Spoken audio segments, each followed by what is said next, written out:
ఎందుకు నది పడతారు అధ్యక్ష? మొత్తం కుల్లా చెప్తా, ఏం నది పడుకుంటా. ఎన్నిసార్లైనా క్వశ్చన్ అడగండి, అన్నీ చెప్తా అధ్యక్ష. ఫస్ట్ ఎవడా యూజ్లెస్ ఫెలో దొంగ అన్నది 100 సార్లు అంటారు. నన్ను ఎవడైనా దొంగ అంటే వాడు యూజ్లెస్ ఫెలో అన్న తప్ప వాళ్ళు అన్నది కదా అధ్యక్ష. అధ్యక్ష సార్, మినిస్టర్ గారు గౌరవనీయులు హరీష్ రావు గారు వారు మాట్లాడింది, వారు మైక్లో మాట్లాడలేదు సార్, ఎవరికి కూడా వినపడలేదు. వారు మాట్లాడింది మైక్లో వినపడదు. దాన్ని వారు తిరిగి వాపసు అన్న తీసుకురావాలి, ఎక్స్ప్లెయిన్ చేయండి సార్.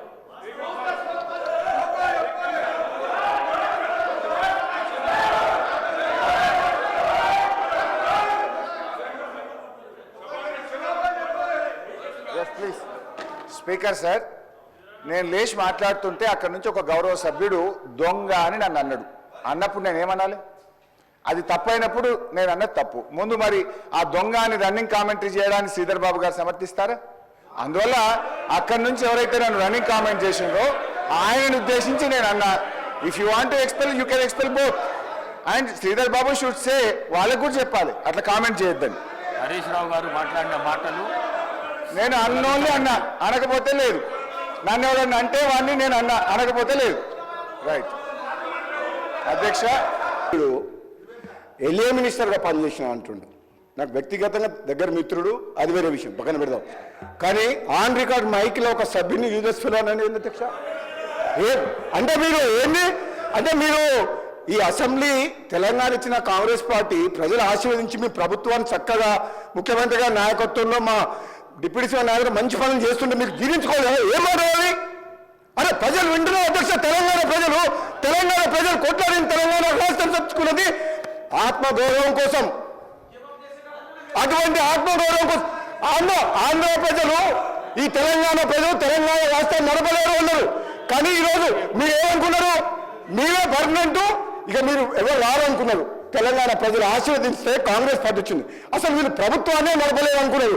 బ్రహ్మాండంగా ప్రభుత్వం నడిపి కాంగ్రెస్ పార్టీ ముఖ్యమంత్రి గారి నాయకత్వంలో బ్రహ్మాండంగా మంచి పనులు చేస్తుంటే జీర్ణించుకోలేక అసహనంతో ఒక సభ్యుని పట్టుకొని యూజ్లెస్ ఫెలో అని అంటున్నా అంటే క్షమాపణ చెప్పాలి అధ్యక్ష, క్షమాపణ చెప్పాలి అధ్యక్ష. ఇది చాలా అన్యాయం, ఇది చాలా అన్యాయం.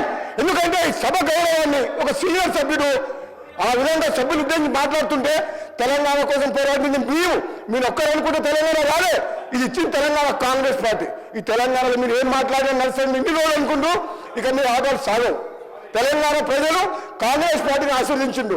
ఈ మాటలు హరీష్ రావు గారు నేను చెప్తున్నా, మీకు సభ మీద ఏమాత్రం గౌరవం ఉన్నా, తెలంగాణ రాష్ట్ర ప్రజల మీద ఏ గౌరవం ఉన్నా, సభ్యుల సంస్కారం మీద గౌరవం ఉన్నా బేషరతుగా మీకు క్షమాపణ చెప్పాల్సిందే. మీ ప్లేస్లో నేనులా చెప్తా. మీకేం కొమ్ము మీరేం కింద పడిపోరు, మీ కిరీటం ఏం పడిపోదు. కానీ ఆ మాట అనడం మాత్రం మీలాంటి వ్యక్తి. ఇంకేమన్నా అంటే కొత్త సభ్యుడు అంటే మేము బాధపడేటం కాదు, పట్టుకున్నాడు. కానీ హరీష్ రావు గారు అంటే ఉద్యమకారుడు, మంచి పేరుంది, మీరందరం కూడా గౌరవిస్తాం. ఏం భాష అధ్యక్ష? తెలంగాణ సమాజం మొత్తం మన మీద ఎన్నో ఆశలు పెట్టుకొని ఈ తెలంగాణ రాష్ట్రం కోసం 1000 మంది యువకులు ఆత్మ బలిదానం చేసి ఈ సభ నడుస్తుంటే బ్రహ్మాండంగా వాళ్ళ సమస్యల కోసము మాట్లాడే ఒక మంచి పద్ధతిలో మాకు చెప్పాలి. కానీ మీకు ఎప్పుడు అధికార హోదాలే కావాలి, ప్రతిపక్షం వద్దు అంటే ప్రజలు ఇచ్చిన తీర్పును కూడా గౌరవించకుండా మంచిగా బ్రహ్మాండంగా పనిచేస్తుంటే ఇచ్చిన హామీలు కూడా అధ్యక్ష